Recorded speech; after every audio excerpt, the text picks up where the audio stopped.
Hello everyone, welcome to channel learn with ease. आज का topic है अकाउंटिंग रेशियोज, रेशियो एनालिसिस।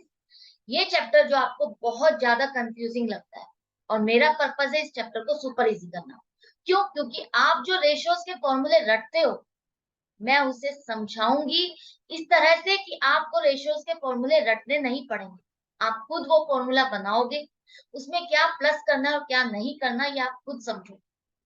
तो ratios आपकी चार तरह की है और आज की वीडियो में हम कवर करेंगे लिक्विडिटी रेशियो। लिक्विडिटी रेशियो में कितनी रेशियोज आती हैं, कितने तरह की रेशियोज आती हैं, और साथ में ही सॉल्व करेंगे क्वेश्चन नंबर 1। तो ये है आपका chapter number 3, part B, D K Goyal की बुक से, क्लास 12 अकाउंट्स के लिए। ऑनलाइन सेशन अगर आप चाहते हो तो मुझे व्हाट्सएप कर दो इस नंबर पर अपना नाम और क्लास। आप मुझे फॉलो कर सकते हो Telegram channel learn with is official, जहां पर आप अपने डाउट्स और कमेंट्स लिख करके भेज सकते हो। तो रेशियो, सबसे पहले समझो रेशियो है क्या। रेशियो एक तरह से कंपैरिजन है दो फिगर का। इसकी जरूरत क्यों पड़ती है? जब आप एक फाइनेंशियल स्टेटमेंट देखते हो, कंपनीज की बैलेंस शीट या statement of profit and loss देखते हो, तो उसको पर्पसफुल बनाने के लिए सिर्फ फिगर को देखना से आपको एक इंफॉर्मेशन कंप्लीट नहीं मिल पाती। आप उस पर लेकर के डिसीजन नहीं ले पाते। आपको डिसीजन मेकिंग करनी है तो उसके लिए आपको रेशियोज निकालनी पड़ती है। दो कॉन्ट्रास्टिंग फिगर का कंपैरिजन करना पड़ता है, और कंपैरिजन हम किसके थ्रू करते हैं? रेशियोज के थ्रू, रेशियो एनालिसिस के थ्रू। तो रेशियोज क्या है? एक फिगर दूसरे फिगर की प्रोपोर्शन है, कि ये फिगर है तो ये दूसरे फिगर का कितना पार्ट है, कितना हिस्सा है, उस तरह से आप इसको कंपेयर करते हो। रेशियोज कहाँ पर इंपॉर्टेंट हो जाते हैं? जब एक इन्वेस्टर है, इन्वेस्ट करना चाहता है, तो वो देखना चाहेगा कि इस कंपनी की फाइनेंशियल पोजीशन क्या है, क्या ये इसकी फाइनेंशियल पोजीशन साउंड है, या कोई क्रेडिटर है जिसको पेमेंट लेनी है, तो वो कैसे फाइंड करेगा कि इसके पास जो फंड्स हैं वो सफिशिएंट है या नहीं, क्या इसका रेवेन्यू फ्रॉम ऑपरेशंस कंप्लीटली इसको रिसीव होता है या नहीं, क्या ये मेरी पेमेंट कर पाएगा या नहीं कर पाएगा। तो ये कैसे फाइंड करता है? जब वो यहाँ पर कंपैरेटिव फिगर्स लेता है, कंपैरेटिव फिगर्स को लेकर के रेशियोज निकालता है। थर्ड, ये किसके लिए बेनिफिशियल है? मैनेजमेंट के लिए, जिसे आगे डिसीजन लेने होते हैं कि जो वो बिजनेस कर रहा है, बिजनेस जो कर रहा है वो प्रॉफिटेबल रहेगा या नहीं रहेगा, जो वो प्रोसेस कर रहे हैं वो उनके लिए प्रॉफिटेबल है या नहीं, ये जो खर्चे वो हो रहे हैं वो उनको घटा सकता है या नहीं घटा सकता, आगे की प्लानिंग में वो किस प्रोसीजर को और ऐड कर सकते हैं, कौन से प्रोडक्ट्स को और ऐड कर सकते हैं, वो सारे के सारे डिसीजंस रेशियो एनालिसिस के बेस पर ही लेते हैं। रेशियोज आपकी है फोर टाइप्स की, चार तरह की है। फर्स्ट है लिक्विडिटी रेशियो। जैसा कि नाम ही आपको बता रही है, लिक्विडिटी रेशियो का मतलब है कि कंपनी में फंड्स की लिक्विडिटी क्या है, कितने फंड्स इजीली अवेलेबल हैं, कितनी लाइबिलिटीज को इजीली पे किया जा सकता है, ये कंपनी कितनी जल्दी अपनी लाइबिलिटीज को पे कर सकती है। तो ये आपको पता चलता है लिक्विडिटी रेशियो से। सेकंड है सॉल्वेंसी रेशियो। सॉल्वेंसी रेशियो बताती है लॉन्ग टर्म बोरोइंग्स से रिलेटेड, आपको इंफॉर्मेशन देती है कि लॉन्ग टर्म बोरोइंग्स की पेमेंट किस तरह से और कैसे सफिशिएंटली दे रही है या नहीं दे रही है कंपनी, दे पाएगी या नहीं दे पाएगी। यहाँ पर कैपिटल और लॉन्ग टर्म बोरोइंग्स का कॉन्ट्रास्ट देखा जाता है, वहां पर उन दोनों को कंपेयर किया जाता है कि इन दोनों का रेशियो क्या बनता है, इन दोनों का प्रोपोर्शन क्या है, बोरोइंग्स और कैपिटल। नेक्स्ट है आपका एक्टिविटी और टर्नओवर रेशियो। एक्टिविटी और टर्नओवर रेशियो का मतलब है कि इस कंपनी में फंड्स की रोटेशन क्या है, कि जो प्रोसेस है इसकी ऑपरेशंस का, उसका टर्नओवर क्या है, उसकी रोटेशन क्या है, कितनी बार वो सेल कर रहा है, कितनी बार परचेज कर रहा है, कितनी बार प्रोडक्शन हो रही है, कितनी बार उसको डेटर से पेमेंट मिल रही है, और कितनी बार वो पेमेंट कर रहा है। तो ये सभी कुछ कवर होता है टर्नओवर रेशियो में। और लास्ट आती है आपकी प्रॉफिटेबिलिटी रेशियो। प्रॉफिटेबिलिटी रेशियो में हम कवर करते हैं कि इस कंपनी में जो प्रॉफिट हो रहा है इसको ऑपरेशन से, इसके कॉस्ट ऑफ गुड्स सोल्ड का कितना बन रहा है और इसको इससे प्रॉफिट कितना हो रहा है, उनमें प्रोपोर्शन कितना आ रहा है, क्या ये कंपनी सफिशिएंट प्रॉफिट्स अर्न कर रही है। तो ये सभी कुछ आपके चार पार्ट्स में डिवाइड किया है, रेशियो एनालिसिस को 4 पार्ट्स में डिवाइड किया है, चारों का अलग अलग अपनी इंपॉर्टेंस है, अलग अलग इंफॉर्मेशन देते हैं। तो आज की वीडियो में हम सबसे पहले लिक्विडिटी रेशियो को देखेंगे। लिक्विडिटी रेशियो में आपकी आती है दो रेशियोज, एक तो करंट रेशियो जिसका दूसरा नाम वर्किंग कैपिटल रेशियो है, और दूसरा है आपका क्विक रेशियो जिसके दो और नाम है एसिड टेस्ट रेशियो और लिक्विड रेशियो। इन दोनों के फॉर्मूले भी देख लो। करंट रेशियो का फॉर्मूला है आपका current assets upon current liability. Current ratio नाम से ही पता चल रहा है, तो आपको करंट जो एसेट्स है और करंट लायबिलिटीज इन दो को पिक करना है, इन दो का कॉन्ट्रास्ट देखना है कि इन दोनों का कॉन्ट्रास्ट करते हो, इन दोनों को कंपेयर करते हो तो क्या पोजीशन आपको समझ में आती है, क्या पोजीशन आपको मिलती है। यहाँ पर ये करंट रेशियो बताती है इसकी इंपॉर्टेंस क्या है, इसका पर्पस क्या है। करंट रेशियो का पर्पस है ये जानना कि कंपनी की जो करंट एसेट्स क्या इतनी है, इजीली अवेलेबल है कि वो अपनी करंट लायबिलिटीज को पे कर पाए। फाइन। और दूसरा क्विक रेशियो है आपकी, उसका फॉर्मूला बनता है आपका quick assets upon current liabilities. Quick assets upon current liabilities. और ये क्या बताता है, करंट एसेट्स और क्विक एसेट्स से पहले तो फर्क समझो, तभी आप पता कर पाओगे कि इन दोनों में इसका पर्पस क्या है। करंट एसेट्स आपकी कवर होती हैं और आपको बताती हैं वो एसेट्स, आपको वो एसेट्स कवर करनी है जो विद इन 12 मंथ्स आप इसको रियलाइज कर सकते हो, या current liabilities with in 12 months जिसे आपको पे करना है। या ये आप 12 मंथ्स कैलकुलेट कहाँ से करोगे, आपकी बैलेंस शीट की डेट से। बैलेंस शीट की डेट से 12 मंथ्स के अंदर अंदर अगर आपकी एसेट्स आपकी रियलाइज हो जाती है, आप अपनी लायबिलिटीज की पेमेंट करते हो, तो वो आपकी कौन सी कैटेगरी में आएंगी, करंट एसेट्स और करंट लायबिलिटीज। दूसरा फंडा, दूसरा आपको इसको किस तरह से फाइंड करना है करंट एसेट या करंट लायबिलिटीज, आपको ऑपरेटिंग साइकिल देखना होगा। कई बार कंपनीज का ऑपरेटिंग साइकिल के बेस पर एसेट्स डिफाइन की जाती है। ऑपरेटिंग साइकिल क्या होता है, जैसे कि कोई मैन्युफैक्चरिंग कंसर्न है, उसने सामान खरीदा, उसको मैन्युफैक्चर किया, उसके बाद उसको बेचा, बेचने के बाद वो डेटर्स में कन्वर्ट हुआ और उससे पेमेंट उसको रिसीव हुई। रिसीव होने के बाद उसने दोबारा से माल खरीदा, माल खरीदने के बाद मैन्युफैक्चर किया। तो ये जो प्रोसेस है, साइकिल जो चल रहा है, इस साइकिल को पूरा करने में उसको कितना टाइम लग रहा है, वो टाइम पीरियड ऑपरेटिंग साइकिल कहलाता है। उस ऑपरेटिंग साइकिल में आपकी करंट एसेट्स और करंट लायबिलिटीज अगर रियलाइज हो जाती है, पे कर देते हो, तो वो सारी की सारी आपकी इस कैटेगरी में कवर होगी, करंट एसेट और करंट लायबिलिटी। क्विक एसेट क्या होती है, क्विक एसेट होती है वो एसेट जिनका नेक्स्ट रियलाइजेशन, करंट एसेट आपका नेक्स्ट फॉर्म कुछ भी हो सकता है। नेक्स्ट फॉर्म, करंट एसेट का नेक्स्ट फॉर्म कैश से पहले कुछ और भी हो सकता है, लेकिन क्विक एसेट का नेक्स्ट फॉर्म सिर्फ और सिर्फ कैश एंड कैश इक्विवेलेंट ही होना चाहिए, उसके अलावा नहीं। अभी और भी अच्छे से डिटेल में आपको एक एक टर्म लेके समझाऊंगी, लेकिन अभी इतना समझ लो इन दोनों में फर्क इतना है कि करंट एसेट्स आपकी नेक्स्ट फॉर्म कुछ भी हो सकती है, लेकिन क्विक एसेट में नेक्स्ट फॉर्म आपकी सिर्फ और सिर्फ कैश एंड कैश इक्विवेलेंट ही होनी चाहिए। दूसरा सवाल आपके दिमाग में यह आ रहा होगा कि यहाँ पर हमने करंट रेशियो में करंट एसेट और करंट लायबिलिटी ली है, तो क्या क्विक लायबिलिटीज नहीं होती? होती हैं, बिल्कुल होती है, क्विक लायबिलिटीज भी होती हैं। क्विक लायबिलिटीज और करंट लायबिलिटीज में फर्क क्या है? करंट लायबिलिटीज वो है जहां पर ड्यू डेट नहीं होती उसकी पेमेंट। आपको पेमेंट तो विद इन 12 मंथ्स या ऑपरेटिंग साइकिल में करना है, लेकिन उसकी ड्यू डेट नहीं है कि हाँ पर्टिकुलरली आपको 3 महीने बाद ही पेमेंट कर देनी, तो वो करंट लायबिलिटीज की कैटेगरी में है। लेकिन जहां आपके पास ड्यू डेट है और विद इन 12 मंथ्स आपको पे करना है, तो वो आपकी क्विक लायबिलिटीज में कवर होगी। नेक्स्ट सवाल आपके दिमाग में आ रहा होगा कि अब हमने यहाँ पर क्विक लायबिलिटीज को क्यों नहीं लिया, हमने सिर्फ करंट लायबिलिटीज को ही क्यों लिया? तो अकाउंटिंग में, हमारी इंडियन अकाउंटिंग में एक टर्म लिया जाता है, एक प्रोसीजर लिया जाता है, एक प्रोसीजर को फॉलो किया जाता है, वो है प्रूडेंट। प्रूडेंट प्रोसीजर को फॉलो किया जाता है कि उसके अकॉर्डिंग आज की डेट में अगर आपको खर्चा पता है, आपको अपनी लायबिलिटी पता है जो कि आगे चलकर होने वाली है, तो वो आप आज की ही मान के चलोगे, आज ही उसको बुक कर। ये लायबिलिटी अगर आपको 4 महीने बाद पे करनी है, पे तो करनी है ना, तो उसको आप आज ही लेके चलोगे। आप अपनी रेस्पॉन्सिबिलिटीज को पहले प्रायोरिटी देते हो कि हाँ इसको मैंने पे करना ही करना है, और उसको आज की डेट में लेकर के उसकी रिकॉर्ड करते हो, उसको रिकॉर्ड करते हो, उसको अकाउंटिंग में लेते हो। लेकिन उल्टा केस है आपकी इनकम में। अगर इनकम आपको आज की डेट में पता भी है लेकिन वो कल होने वाली है, तो वो आप रिकॉर्ड कल ही करोगे, आज नहीं करोगे।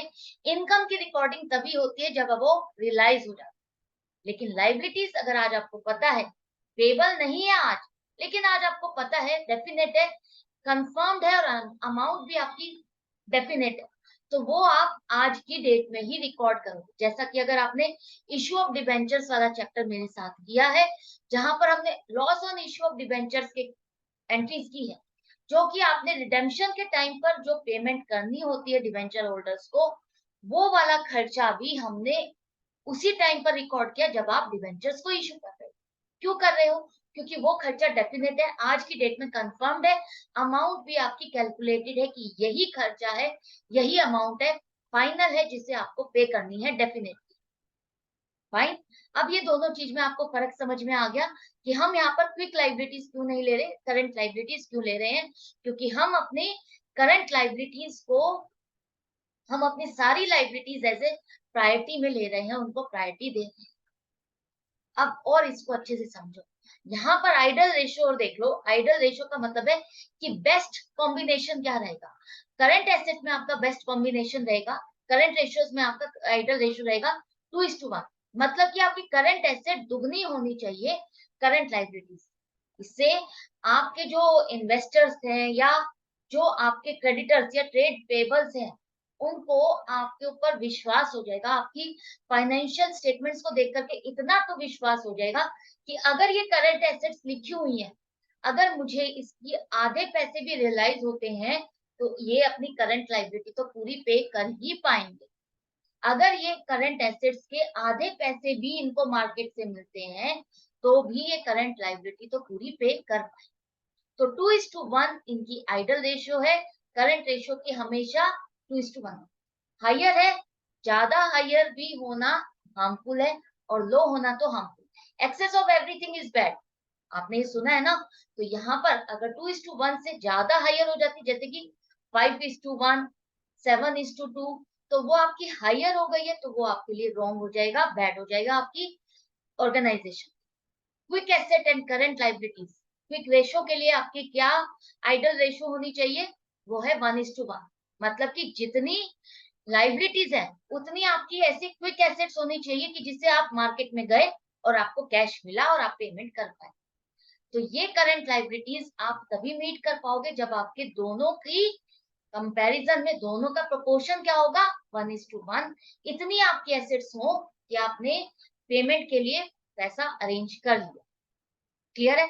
अब देखते हैं एक एक टर्म को कि कौन सी एसेट आपको लेनी है और कौन सी नहीं लेनी। करंट एसेट्स कौन सी होती है ये मैं आपको समझा चुकी हूँ। Within 12 months from the date of balance sheet लेना, या within the period of operating cycle. अब यहाँ पर देखो, आपकी करंट एसेट्स ये बड़ा सा सर्कल, ये जो सर्कल बड़ा सा सर्कल है, ये है आपकी करंट एसेट्स, और क्विक एसेट्स उसका एक पार्ट है। ये जो इनर सर्कल है, ये है क्विक एसेट्स, ये इसका पार्ट है। तो आप क्या कह सकते हो? जो क्विक एसेट है वो आपकी करंट एसेट में भी कवर होगी, लेकिन जो करंट एसेट है वो सारी की सारी आपकी क्विक एसेट में कवर नहीं होगी। ध्यान रहेगा आपका। जो क्विक एसेट है वो तो आपकी करंट एसेट में आएगी ही आएगी, लेकिन ये जरूरी नहीं कि ये एसेट करंट एसेट है तो वो क्विक एसेट भी हो। वो आप कैसे फाइंड करोगे? देखो, ये आपकी करंट एसेट्स है, cash, bank balance, debtors. Debtors आपको यहाँ पर माइनस प्रोविजन करना है, माइनस प्रोविजन करना।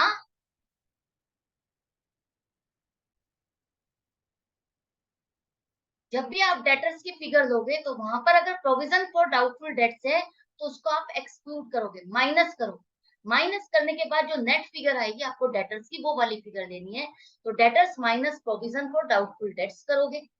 जो इन्वेंट्री है, इन्वेंट्री मतलब स्टॉक, स्टॉक में आप अगर loose tools and spare parts अगर आपका लिखा हुआ है तो वो वाली फिगर आपको माइनस करनी, एक्सक्लूड करने का मतलब है माइनस करनी है, उसमें से वो फिगर घटानी।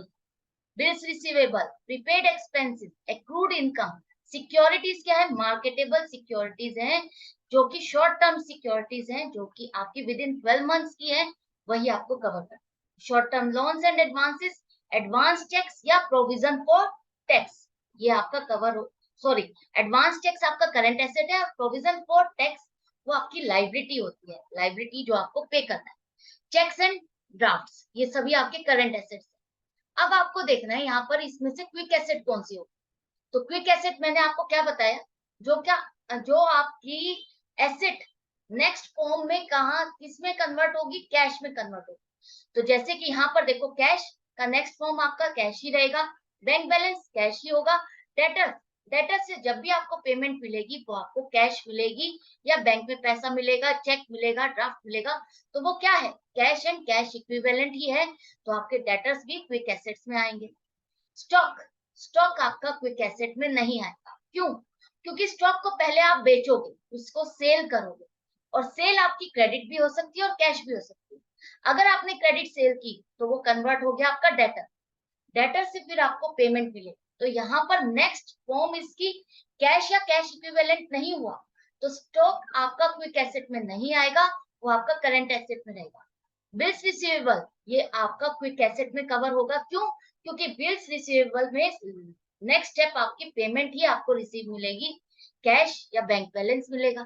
प्रीपेड एक्सपेंसेस ये आपका क्विक एसेट में नहीं आएगा, क्यों नहीं आएगा, देखो जो आप अपनी एडवांस पेमेंट कर देते हो, किसी से सर्विसेज लेनी है आपको और उसकी एडवांस में पेमेंट करते हो, तो वही आपकी प्रीपेड एक्सपेंसेस कहलाती है ना।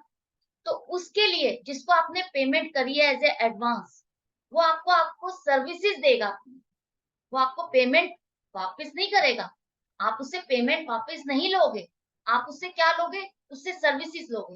तो प्रीपेड एक्सपेंसेस में आपको कैश या कैश इक्विवेलेंट नहीं मिल रहा, बल्कि आपको उसकी सर्विसेज मिल रही है, तो ये आपका क्विक एसेट में कवर बिल्कुल भी नहीं होगा। एक्रूड इनकम, जो कि आपकी इनकम ड्यू हो चुकी है और आपको पेमेंट नहीं मिली, तो वो आपको जब भी मिलेगी तो आपको कैश या कैश इक्विवेलेंट के फॉर्म में मिलेगी, चेक मिलेगा, ड्राफ्ट मिलेगा या बैंक में पैसा जमा होगा, तो ये आपका क्विक एसेट में कवर होगा। नेक्स्ट है सिक्योरिटीज, मार्केटेबल सिक्योरिटीज जो होती है आपकी, शेयर्स हो गए, बॉन्ड्स हो गए, उसे आपको बेचना है तो बेच करके आपको पैसा मिलेगा, वो आपका क्विक एसेट हो गया। Short term loans and advances, ये पैसा भी जो आपने लोन दिया है, किसी को एडवांस दिया है, तो नेक्स्ट फॉर्म इसकी क्या होगी, आपको पैसा ही मिलेगा, तो ये आपको क्विक एसेट में ही कवर करना है। एडवांस टैक्स, एडवांस टैक्स आपका क्विक एसेट में कवर नहीं होगा, क्यों, क्योंकि ये आपकी जो टैक्स की लाइबिलिटी बनती है, जो आपको टैक्स जमा करना है, उसको आपने एक तरह से पहले जमा कर दिया, इसे आप वापस नहीं ले सकते, ना ही आपको मिलेगा वापस, आपको कैश या कैश के फॉर्म में वापस नहीं मिलने वाला, ये तो आपने जमा कर दिया तो कर दिया, फाइन, तो ये आपका क्विक एसेट में कवर नहीं होगा। चेक्स एंड ड्राफ्ट, ये तो आपको पता ही है, ये आपका क्विक एसेट में कवर होगा, क्योंकि ये आपको कैश और कैश ही मिलने वाला है।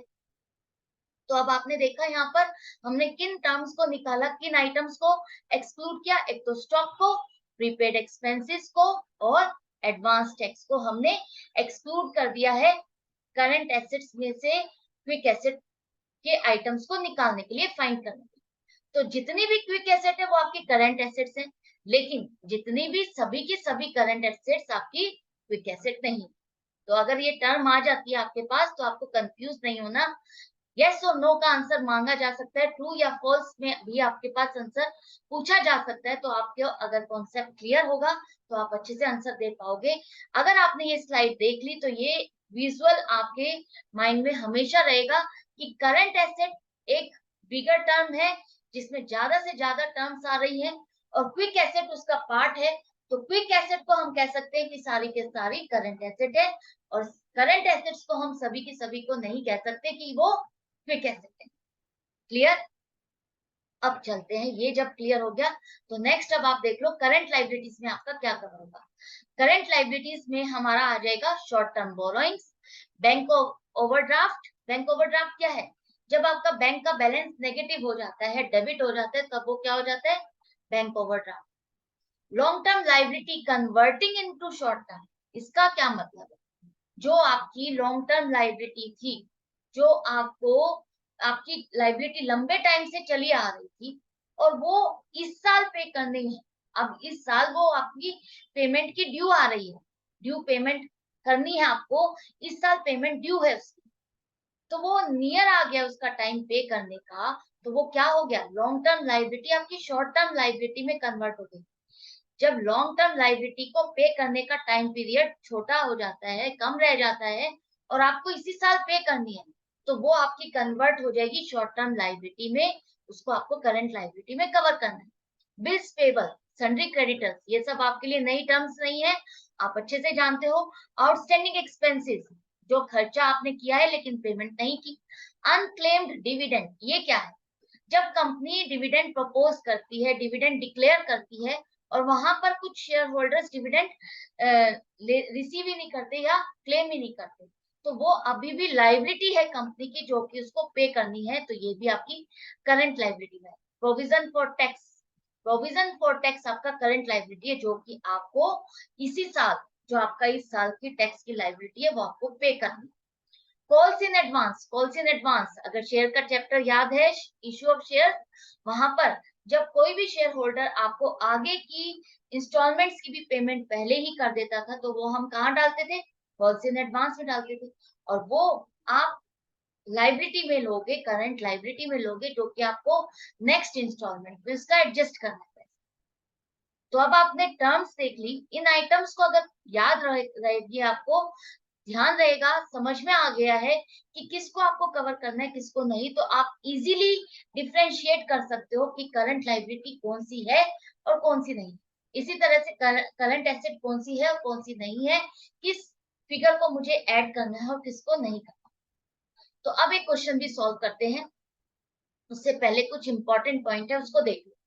अगर आपके क्वेश्चन में सिर्फ लिखा है इन्वेस्टमेंट, तो इन्वेस्टमेंट का मतलब है कि वो लॉन्ग टर्म इन्वेस्टमेंट।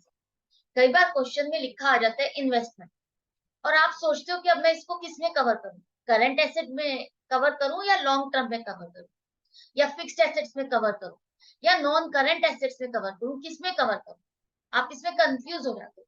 तो ये जो छोटे छोटे पॉइंट्स आपको तभी पता चलते हैं जब आप क्वेश्चंस को सॉल्व करते हो, पूरा चैप्टर अच्छे से समझते हो, तभी आप ये टर्म्स याद रख पाते हो। तो इन्वेस्टमेंट अगर कहीं लिखा है तो उसका मतलब है लॉन्ग टर्म इन्वेस्टमेंट। इसी तरह से आपको loose tools, patents, goodwill, trademarks, computer software, ये सभी के सभी करंट एसेट में इंक्लूड नहीं करने, उसको माइनस करना है। अगर कुछ भी एडेड है तो उसको आपको माइनस करना है। अगर आपको लोन लिखा हुआ है क्वेश्चन में, तो वो आपका करंट लाइबिलिटी में कवर नहीं होगा, वो आपकी लॉन्ग टर्म लाइबिलिटी मानी जाएगी।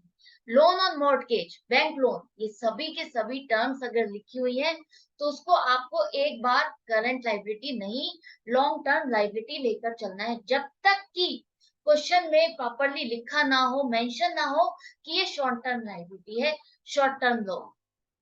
क्लियर है? अब चलो सॉल्व करते हैं क्वेश्चन नंबर 1। यहाँ पर आपको कुछ इंफॉर्मेशन दी है जिसके बेस पर आपको current ratio calculate, current ratio जिसका फॉर्मूला आपको पता है, क्या फॉर्मूला है?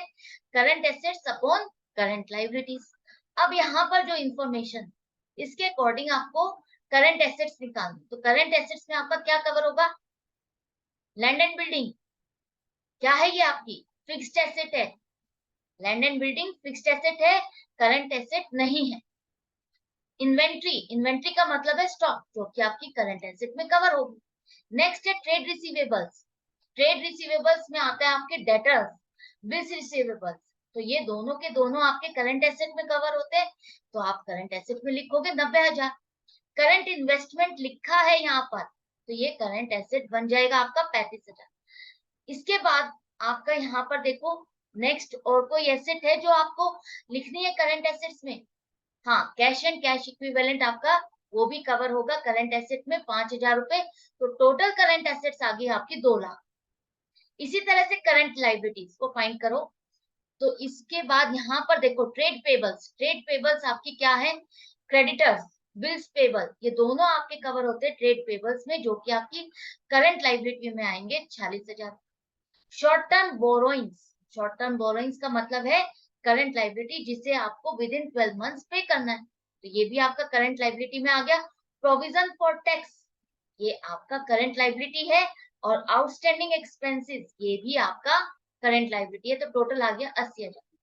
अब आपको इन दोनों को कंपेयर करना है, तो कंपेयर करने के लिए फॉर्मूला, जब भी आप कोई क्वेश्चन करोगे रेशियो का, तो रेशियो का क्वेश्चन करते हुए हमेशा आपको पहले फॉर्मूला जरूर से लिखना है।